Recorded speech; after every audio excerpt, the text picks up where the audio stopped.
آج کا دن تلنگانہ کے عوام اور بالخصوص مسلمانوں کے لیے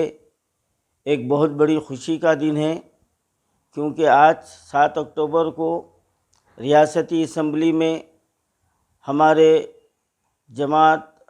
مجلس اتحاد المسلمین کے فلور لیڈر جناب اکبر الدین اویسی صاحب نے 2 دن پہلے جو اسمبلی میں حکومت سے مطالبہ کیا تھا کہ وقف بورڈ کی CBCID کے ذریعے سے انکوائری کروائی جائے، تو الحمدللہ ہمارے فلور لیڈر کی آواز اور آپ کے مطالبے کو حکومت نے تسلیم کر لیا ہے، اور آج چیف منسٹر نے اسمبلی میں بیان دیا ہے کہ وقف بورڈ کی CBCID کے ذریعے سے انکوائری کروانے کے انتظامات شروع ہو چکے ہیں۔ یہ بہت بڑی خوشی کی بات ہے کہ جو وقف بورڈ آج چند افراد کے تسلط میں چلا گیا تھا، اور وقف بورڈ کا نہ صرف عملہ بلکہ وقف بورڈ کا چیئرمین جو سرتا پا بدعنوانیوں میں ملوث تھا، اور اس وقف بورڈ سے مسلمانان تلنگانہ نہایت ہی بدظن آ چکے تھے۔ جو بھی وقف بورڈ آتا ان کے ساتھ بدسلوکی کی جاتی، ان کے ساتھ ایسا سلوک کیا جاتا کہ وہ وقف بورڈ گویا وہ عملے کی اور چیئرمین کی جو ہے نا موروثی جائیداد ہے، اور وہ وہاں کے بادشاہ ہے۔ جیسا کہ میں نے پہلے کے اپنے ایک بیان میں کہا کہ ہر دور میں فرعون پیدا ہوا ہے، ہر دور میں قارون پیدا ہوا ہے، لیکن اللہ تعالیٰ ان کا نام و نشان روئے زمین سے مٹا دیا، اور ان کی زندگی کو آنے والی عوام الناس کے لیے ایک عبرت ناک جو ہے نا قائم کر رکھا ہے۔ تو آج ہم ریاست تلنگانہ میں ایک بہت اہم موڑ جو ہے نا آیا ہے کہ اب جو وقف بورڈ کا چیئرمین، میں سمجھتا ہوں آپ سمجھ چکے ہیں، یہ ابو المنافق جتنے بھی دھاندلیاں کیا ہے 2004 میں جب بابو کے دور میں یہ جب بابو کے دور میں چیئرمین تھا، اور اب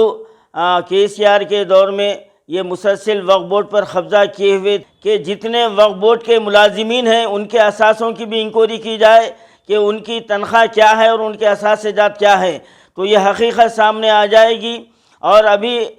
ہمارے پاس اس ابو المنافق کے کئی ریکارڈ موجود ہیں، انشاءاللہ تعالی وہ تفصیلی گفتگو تو آگے ہوگی۔ میں آج خصوصی طور پر میں اس لیے آپ کے روبرو پیش ہوا ہوں کہ میں سب سے پہلے ہمارے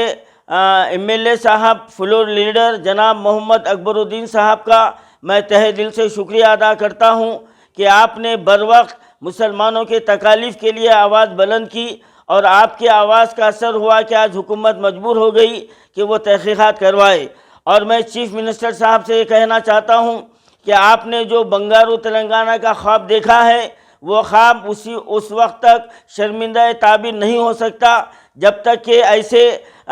سلیم جیسے ابو المنافقین کا آپ خاتمہ نہ کریں۔ اور آپ کے کابینہ میں آپ کے جو MLA ہیں وہ MLA بھی وقف املاک کو لوٹنے میں برابر کے شریک ہے، اس کی بھی تحقیقات ہونی چاہیے۔ اور آپ کی جماعت کے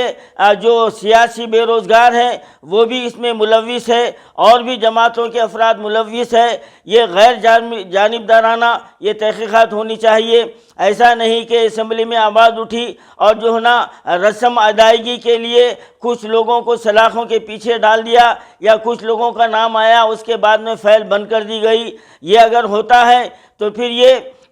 TRS سرکار کے لیے کہ تابوت میں یہ آخری کیل ثابت ہوگی، کیونکہ اس وقت تلنگانہ کے عوام اس TRS سرکار سے بدظن آ چکے ہیں، اور TRS سرکار کے دور میں جتنا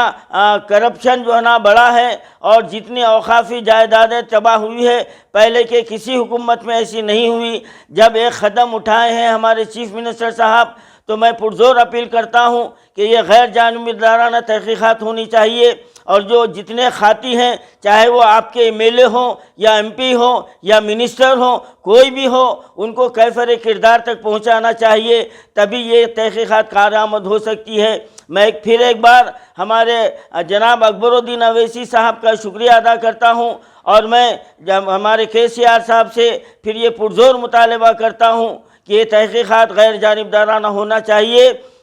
اور جتنی املاک مسلمانوں کی تباہ ہوئی ہے وہ دوبارہ واپس آنا چاہیے اور ہمارا حق ہم کو ملنا چاہیے. یہی آل انڈیا صوفی علماء کونسل کا مطالبہ ہے.